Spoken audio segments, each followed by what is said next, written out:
Dernière minute, le PSG accélère. Deux énormes révélations sur Diomandé et Akliouche. Le mercato parisien s'emballe. Bonsoir à toutes et à tous les supporters du Paris Saint-Germain. Installez-vous confortablement car les prochaines minutes pourraient complètement changer votre vision du mercato parisien. Aujourd'hui, nous avons réuni les informations les plus importantes, les plus récentes et les plus surprenantes autour du PSG. Certaines confirment les ambitions XXL du club, tandis que d'autres pourraient provoquer un véritable séisme sur le marché des transferts. Au programme de cette édition exceptionnelle. Tout d'abord, nous allons révéler pourquoi Yann Diomandé se rapproche plus que jamais du Paris Saint-Germain. Les discussions auraient franchi un nouveau cap, un montant colossal circule déjà, et un rebondissement inattendu pourrait accélérer l'opération. Nous ferons ensuite le point sur Magne Akliouche, dont le dossier avance discrètement mais très rapidement. Le joueur aurait clairement affiché sa volonté de rejoindre Paris, et plusieurs indices laissent penser que le transfert pourrait bientôt entrer dans sa phase décisive. Mais ce n'est pas tout. Nous parlerons également de Julian Alvarez, pour qui le PSG serait prêt à préparer une offre totalement folle malgré une Coupe du Monde compliquée. Luis Enrique croit-il vraiment avoir trouvé son futur numéro 9? Nous reviendrons aussi sur la tentative étonnante du FC Barcelone pour attirer Joao Neves grâce à un échange spectaculaire. Pourquoi le PSG refuse-t-il catégoriquement cette idée? Vous allez le découvrir. Nous analyserons également le dossier Bradley Barcola, désormais au cœur d'un immense débat. Plusieurs géants de Premier League sont à l'affût, tandis que Paris aurait fixé un prix qui pourrait battre tous les records de vente de son histoire. Et enfin, nous terminerons avec une révélation sur Michael Olise. Pourquoi avait-il refusé le PSG par le passé? Et surtout, pourquoi les plus grands talents européens choisissent aujourd'hui Paris avant tous les autres clubs? Restez bien jusqu'à la fin de cette vidéo, car plusieurs informations sont directement liées entre elles et permettent de mieux comprendre la stratégie de Luis Enrique et de Luis Campos pour construire le PSG de demain. Avant de commencer, dites-nous dans les commentaires, quel joueur doit absolument signer au PSG cet été? Diomandé, Akliouche, Julian Alvarez ou un autre? N'oubliez pas de laisser un signe pouce vers le haut, de vous abonner à la chaîne et d'activer la cloche pour ne manquer aucune information exclusive sur le mercato parisien. C'est parti. Commençons avec ce qui est sans doute le dossier le plus chaud du moment du côté du Paris Saint-Germain. Après plusieurs semaines de rumeurs, de spéculations et de négociations menées dans la plus grande discrétion, le club parisien semble enfin passer à la vitesse supérieure concernant Yann Diomandé. Les derniers échos en provenance des différentes sources proches du mercato sont particulièrement encourageants et laissent penser que le PSG est en train de prendre une sérieuse avance dans ce dossier stratégique. Depuis plusieurs mois, Luis Enrique et Luis Campos travaillent sur un objectif clair: renforcer l'effectif avec de jeunes joueurs capables de s'imposer immédiatement tout en représentant l'avenir du club. Yann Diomandé correspond parfaitement à ce profil. Son explosivité, sa qualité technique, sa vitesse et sa marge de progression séduisent les dirigeants parisiens, qui voient en lui un élément capable d'intégrer rapidement leur projet sportif. Selon les dernières informations du journaliste Ben Jacobs, les discussions entre les différentes parties auraient considérablement progressé ces derniers jours. Les échanges seraient désormais beaucoup plus fluides, au point que l'optimisme grandit au sein du club parisien. Si aucun accord définitif n'a encore été officialisé, les négociations avanceraient dans la bonne direction. Le montant de l'opération confirme d'ailleurs à quel point le PSG croit au potentiel du joueur. Le transfert pourrait atteindre un package global proche des 100 millions d'euros, bonus compris. Une somme impressionnante qui démontre que les dirigeants parisiens sont prêts à investir massivement lorsqu'ils identifient un joueur capable de devenir une référence européenne pendant de nombreuses années. Cette volonté d'investir n'est pas un hasard. Après les départs annoncés de Gonzalo Ramos et de Carmine Lee, Luis Enrique souhaite apporter davantage de profondeur, de vitesse et de créativité à son secteur offensif. Le technicien espagnol veut conserver une équipe capable de presser très haut, de multiplier les mouvements sans ballon et d'offrir plusieurs solutions dans les 30 derniers mètres. Diomandé possède justement ces qualités qui correspondent parfaitement au style de jeu recherché. Mais un autre élément renforce encore davantage la confiance des supporters parisiens. Contrairement à certains mercatos précédents où plusieurs joueurs hésitaient entre Paris et d'autres grands clubs européens, Yann Diomandé donnerait aujourd'hui sa priorité aux champions d'Europe. Le projet sportif de Luis Enrique, les progrès réalisés par les jeunes joueurs depuis 2 saisons et la stabilité du club constituent désormais des arguments extrêmement convaincants. Ce changement est loin d'être anodin. Il montre que le PSG attire désormais les meilleurs talents non seulement grâce à sa puissance financière, mais aussi grâce à son projet sportif et à sa capacité à faire progresser les jeunes joueurs. C'est précisément la vision que Luis Campos tente d'imposer depuis son arrivée. Même si la prudence reste de mise tant qu'aucune signature officielle n'a été annoncée, tous les indicateurs semblent aujourd'hui aller dans le même sens. Les discussions continuent, les positions se rapprochent et le dossier avance de manière très positive. Si ce rythme se confirme dans les prochains jours, Yann Diomandé pourrait devenir l'une des premières grandes recrues du mercato parisien et envoyer un message très fort à toute l'Europe. Le PSG n'a pas l'intention de ralentir après ses récents succès et prépare déjà l'avenir avec des ambitions toujours plus élevées. Après le dossier Yann Diomandé, intéressons-nous maintenant à une autre priorité absolue de Luis Campos, Magne Akliouche. Et là encore, les nouvelles sont extrêmement encourageantes pour les supporters parisiens. Depuis plusieurs semaines, le nom de l'international français revient avec insistance du côté du campus PSG. Mais cette fois,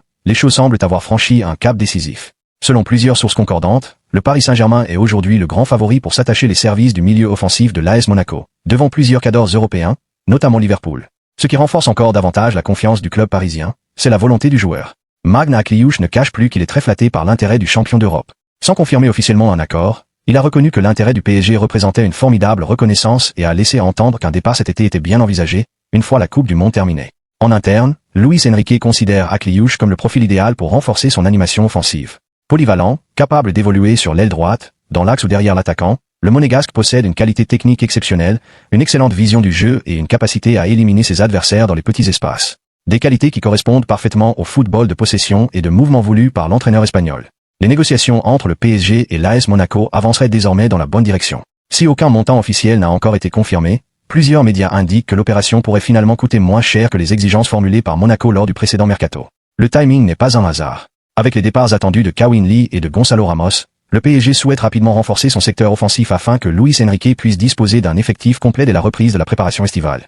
Ce dossier illustre parfaitement la nouvelle stratégie parisienne. Plutôt que de miser uniquement sur des stars déjà installées, le PSG investit désormais sur des joueurs français à fort potentiel, capables de devenir les leaders du club pendant de nombreuses saisons. Après Désiré Doué, le recrutement de Magne Akliouche s'inscrirait totalement dans cette nouvelle philosophie. Sauf retournement de situation de dernière minute, les prochaines semaines pourraient donc être décisives. Si les discussions continuent sur cette dynamique, Magne Akliouche pourrait très bientôt enfiler le maillot rouge et bleu et devenir l'une des recrues majeures de l'été. Une arrivée qui confirmerait que le PSG construit son avenir avec méthode, ambition et une vision à long terme. Après les dossiers Yann Diomandé et Magne Akliouche, un autre nom fait désormais énormément parler du côté du campus PSG, Julian Alvarez. Et cette fois, Paris serait prêt à frapper un immense coup sur le marché des transferts. Selon plusieurs médias, le champion d'Europe surveille de très près la situation de l'attaquant argentin de l'Atlético de Madrid.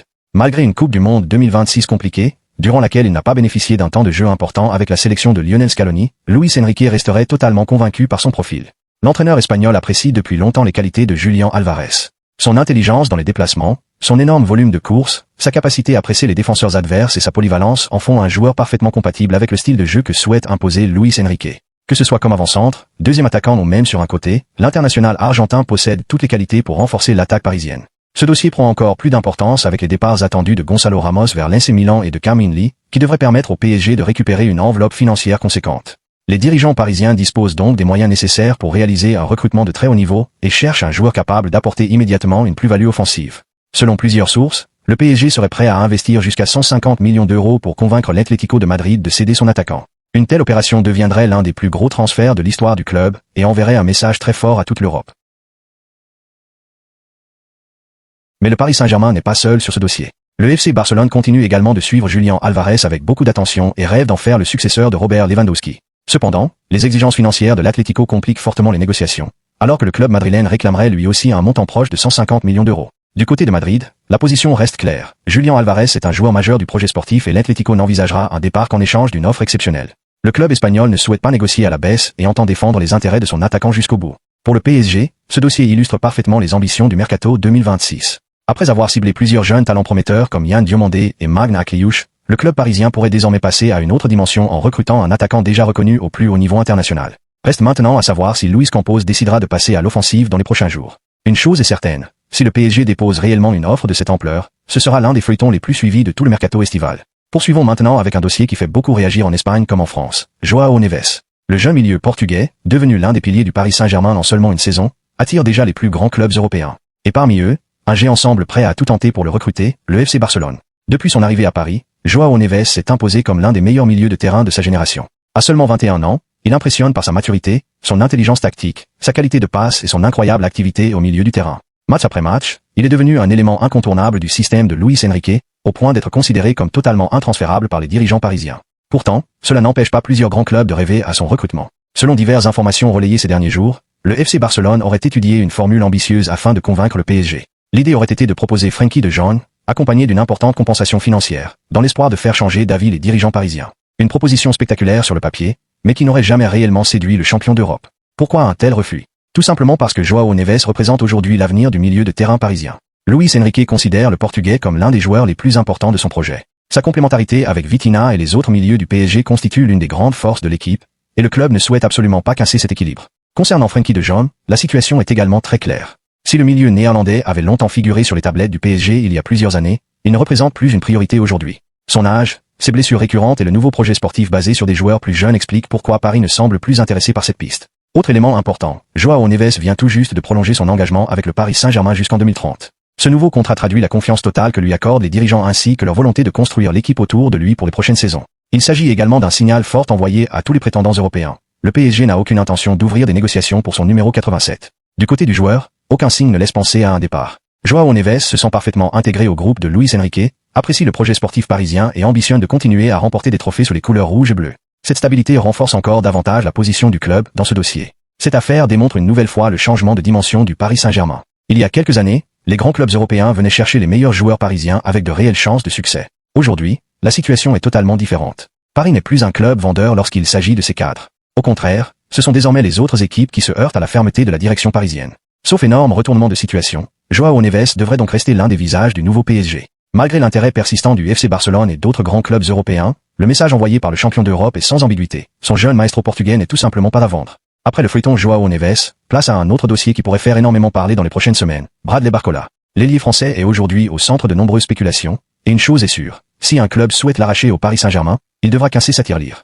Arrivé au PSG avec l'étiquette d'un immense espoir du football français, Bradley Barcola a poursuivi sa progression sous les ordres de Luis Enrique. Grâce à sa vitesse, sa capacité à éliminer en 1 contre 1 et son efficacité dans les grands rendez-vous, l'international français est devenu l'un des attaquants les plus convoités d'Europe. Ses performances n'ont évidemment pas échappé aux plus grandes écuries de Premier League, qui suivent sa situation avec une attention particulière. Parmi les clubs les plus intéressés figuraient Liverpool et Arsenal. Les deux formations anglaises recherchent un ailier capable d'apporter de la percussion et de la créativité sur le front de l'attaque. Le profil de Barcola coche toutes les cases. Jeune, déjà expérimenté au plus haut niveau et doté d'une énorme marge de progression. Mais du côté du Paris Saint-Germain, le discours reste très ferme.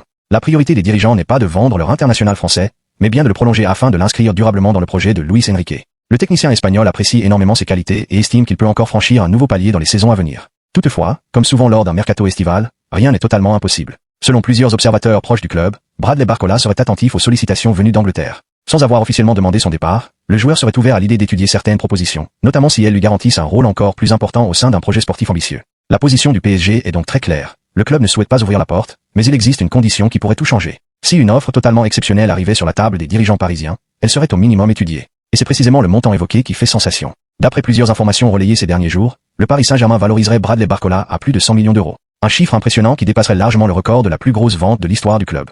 Cette estimation peut surprendre certains observateurs, mais elle s'explique facilement. Barcola est encore très jeune, il possède plusieurs années de contrat, il est international français et il évolue dans une équipe qui vient de remporter les plus grands trophées européens. Sur un marché où les prix flambent régulièrement, Paris estime que son ailier fait partie des joueurs les plus précieux de sa génération. Cette stratégie traduit également la nouvelle politique du PSG. Désormais, le club ne subit plus le marché. Lorsqu'un joueur important attire les convoitises, ce sont les acheteurs qui doivent s'adapter aux exigences parisiennes. Le temps où les meilleurs éléments quittaient facilement la capitale semble bel et bien révolu. Pour le moment, aucun départ n'est donc acté. Bradley Barcola poursuit normalement sa préparation avec le groupe parisien, tandis que les discussions autour d'une prolongation pourraient reprendre dans les prochaines semaines. Les dirigeants veulent sécuriser l'avenir de leur ailier et envoyer un nouveau message à leurs concurrents. Les meilleurs talents du PSG ne partiront qu'à des conditions exceptionnelles. Une chose est certaine, ce dossier sera l'un des plus surveillés jusqu'à la fermeture du mercato. Entre l'intérêt grandissant des clubs anglais, la volonté du PSG de conserver l'un de ses plus grands talents et les montants records évoqués, l'avenir de Bradley Barcola promet encore de faire couler beaucoup d'encre. Terminons cette édition avec une révélation qui illustre parfaitement le changement de statut du Paris Saint-Germain sur le marché des transferts. Il s'agit de Michael Olise, l'une des grandes stars du Bayern Munich, dont l'histoire avec le PSG aurait pu être totalement différente.